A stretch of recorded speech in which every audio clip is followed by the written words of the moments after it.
اللہ کے نبی حضرت موسیٰ علیہ السلام ایک دن جلال کے اندر خطاب فرما رہے تھے، اور شان جلال کے اندر پیغمبر خطاب کر رہا ہے، اور بارگاہ نبوی کے آداب سے ناآشنا شخص وہ جلال پیغمبر کے دوران کھڑا ہو گیا۔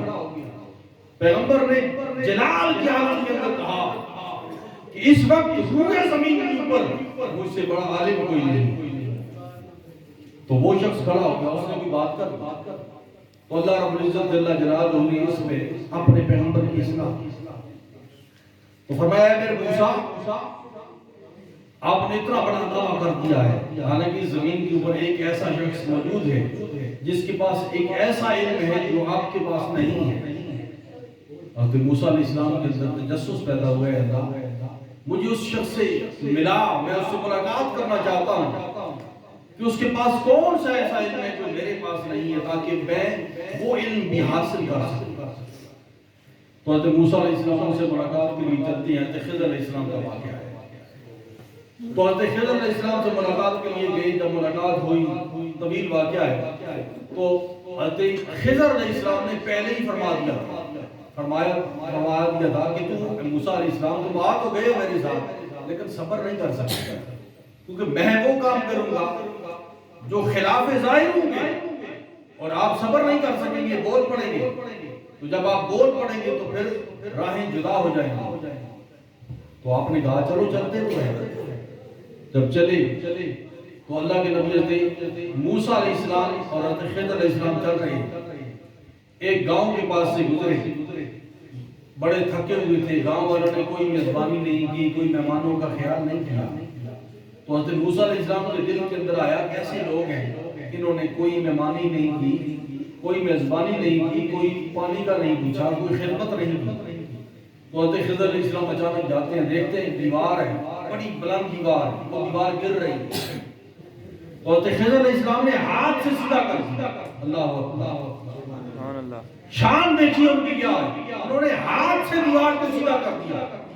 حضرت موسیٰ علیہ السلام بول پڑے، انہوں نے کہا انہوں نے ہماری خدمت نہیں کی، انہوں نے ہمیں پوچھا تک نہیں، اور آپ نے فوراً ایک دیوار گر رہی تھی اسے سیدھا کر دیا ہے۔ تو آپ نے فرمایا میں نے تمہیں پہلے کہا تھا تم صبر نہیں کر سکتے۔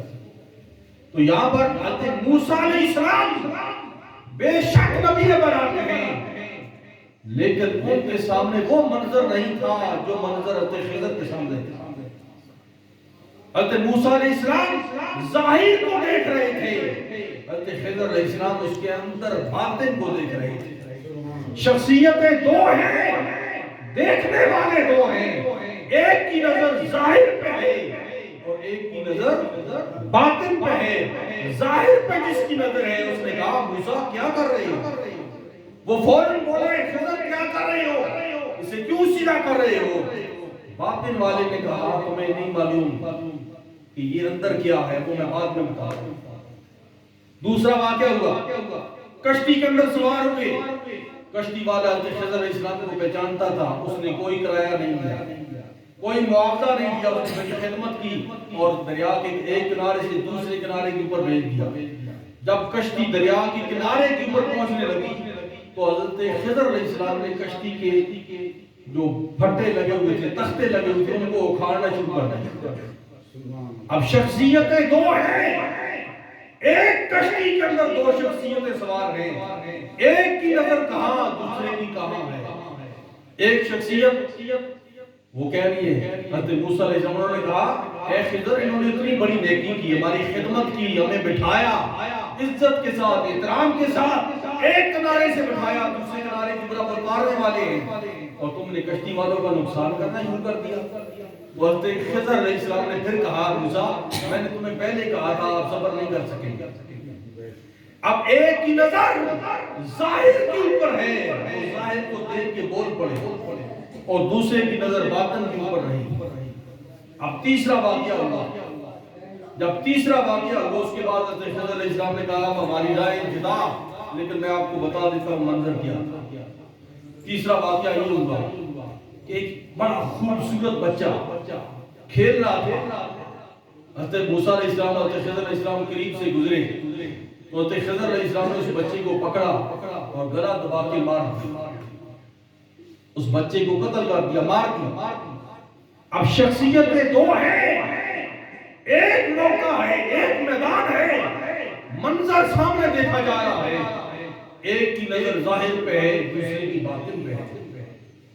حضرت موسیٰ علیہ السلام فوراً بول پڑے، اے خضر اس بچے نے قصور کیا کیا؟ اس بچے کا قصور کیا ہے کہ تم اس بچے کو مار رہے ہو؟ حضرت خضر علیہ السلام نے کہا ھذا فراق بینی و بینک، تو میں اب یہ وقت آ گیا ہے کہ ہماری اور تمہاری راہیں جدا جدا ہو رہی ہیں، لیکن میں آپ کو بتا دیتا ہوں منظر تمہاری آنکھوں نے بھی دیکھا، منظر میری آنکھیں بھی دیکھ رہی تھیں، شخصیتیں دو ہی تھیں اور سامنے واقعہ ایک ہی ہوتا تھا، لیکن تمہاری نظر ظاہر کے اوپر ہوتی تھی، میری نظر باطن کے اوپر ہوتی تھی۔ اے موسیٰ تم نے کہا کشتی والے نے احسان کیا، اور تم نے دریا کے جب دوسرے کنارے کے قریب پہنچنے لگا تو اس کے تختے اکھاڑنا شروع کر دیے، تم نے نقصان کر دیا، تمہاری نظر ظاہر پر تھی تو تمہارا دھیان ادھر تھا کہ تم نے کشتی والے کا نقصان کیا، اور میں نے کشتی والے کا نقصان نہیں کیا، اس کا بھلا کیا۔